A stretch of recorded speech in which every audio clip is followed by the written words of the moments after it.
Aging is as natural as the turning of the seasons. Yet, as the years settle upon us, we can unknowingly cultivate habits that, like creeping vines, gently push others away. This distance is rarely born of malice, but from a quiet inattention, a failure to see how these patterns might feel to those we hold most dear. Let us explore, with compassion, some of these common habits, the subtle currents that can damage our most cherished relationships. It often begins with a sigh, a lament. Life does grow more challenging. A knee that protests the morning, prices that climb beyond reach, a world that seems to spin with bewildering speed. But when every conversation is anchored in what is wrong, the listener's spirit begins to tire. Think of a friend whose every call is a litany of complaints. Soon, you might hesitate to answer. While venting is a necessary release, when negativity becomes the very air you breathe, it suffocates the joy in a room. Try instead to share a small moment of beauty, a curious bird you saw, a kindness from a stranger. You will feel the energy shift instantly. Then there is the conversation that turns into a clinical report. We all carry our physical burdens, and it is natural to share these realities. But if every reunion becomes a detailed accounting of ailments and medications, our loved ones may begin to feel less like family and more like physicians in training. They care for your health deeply, but they also long to know the person beyond the patient. They want to hear about the book you're reading, your thoughts on the world, the joke that made you laugh aloud. You are a vast library of experiences, not merely a collection of symptoms. One woman recalled how her granddaughter, who once loved to visit, grew distant as every meeting became a lecture on grandma's prescriptions. Now, she visits only on holidays, a quiet testament to a connection lost in a fog of medical details. A long life also grants a certain perspective, a hard-won wisdom. Your opinion is valuable. But when that wisdom hardens into dogma, when every discussion becomes a battle to be won, it wears people down. A conversation is not a territory to conquer. It is a bridge to be crossed. There is profound strength in saying, "I understand your point of view," even when you disagree. A man once confessed that he had driven his daughter away by relentlessly critiquing her parenting. What he saw as helpful advice she felt as a constant, heavy judgment. He never realized that with every well-intentioned word, he was building a wall between them. This is a delicate subject, but we must also speak of personal care. As we age, the energy or motivation to keep up appearances can wane. But hygiene is more than cleanliness. It is a form of dignity, a message to yourself and others that you still value your presence in the world. When a visitor is met with the faint, sad scent of neglect, they may say nothing, but they may not return. A caregiver shared the heartbreak of her father, once so proud, who stopped brushing his teeth. It made being close to him a challenge. A simple shower, fresh clothes, a comb through the hair, these small acts tell the world, "I respect myself." Reminiscing, too, can be a double-edged sword. To tell the stories of how you met your partner, or what life was like in another decade, this is pure gold. But if every conversation is a journey into the past, it leaves no room for the present.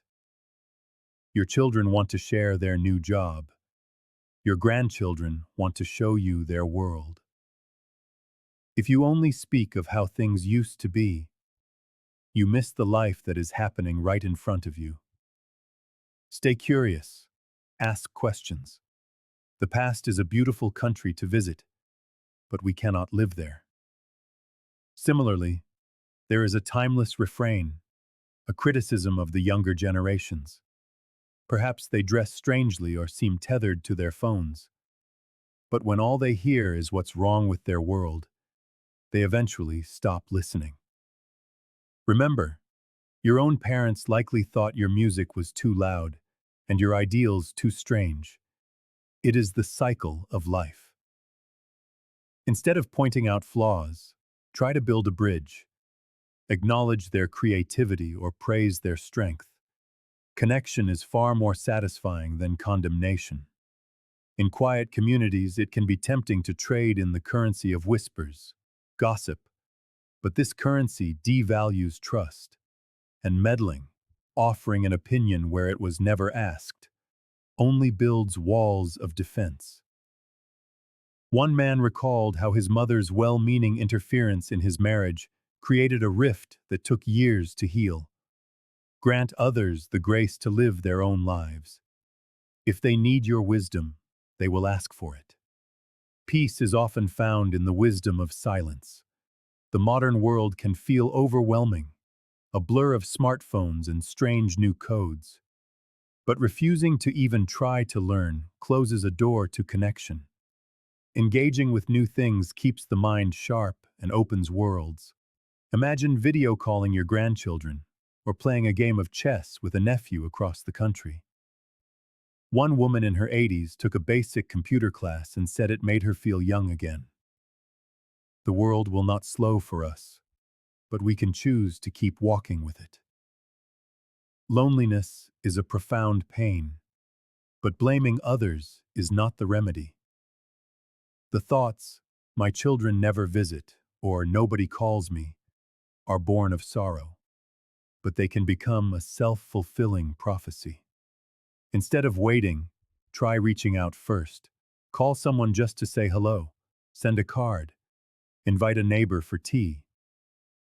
To choose connection, even in a small way, is an act of strength that can change everything.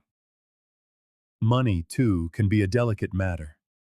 It is natural to want to help your family, but when financial support comes with emotional strings attached, it can feel like a transaction. "I gave you this, so you owe me that," does not build love. It builds resentment. Give with a full heart, or not at all. A love tied to a ledger will always become messy. An elderly man lost the respect of his children by constantly reminding them of what he'd paid for. In the end, they stayed away, not out of greed, but to escape the weight of guilt and pressure. It is also difficult to accept help. It can feel like a surrender of independence. But allowing someone to assist you is not a sign of weakness. It is an act of connection. When your granddaughter offers to carry the groceries, let her. When a neighbor offers a ride, say yes. People find joy in caring for others, and it brings you closer. Pride is a powerful force, but relationships are far more precious. And please do not lose your sense of humor. Life can be heavy with illness, grief, and pain, but laughter is the soul's sunlight, lifting the weight and chasing away the shadows. When you can still smile at a silly joke, still find joy in the absurd, people are drawn to you. A joyful spirit is magnetic. One elderly woman used to say, "I may be wrinkled, but I'm still spicy." People loved being around her, not because her life was perfect, but because her spirit made them feel alive. Finally, there is the matter of advice. It so often comes from a place of love, a desire to share your wisdom. But advice, unasked for, can feel like criticism in disguise. Sometimes people don't want to be fixed, they simply want to be heard. If your daughter shares a struggle, try saying, "That sounds so hard. I'm proud of you for handling it." That single sentence builds more trust than a list of solutions. When your guidance is needed, they will ask. Until then, your presence is enough. Growing old is a privilege, but to grow old with grace, kindness, and curiosity That is what makes your presence a gift. The beauty is that you need not change everything at once. Tending to even one of these habits can transform the way others feel around you. So take a quiet moment to reflect and ask yourself with gentleness, which of these echoes do I hear in my own life? In these honest conversations with ourselves and with each other, we find our way back to connection.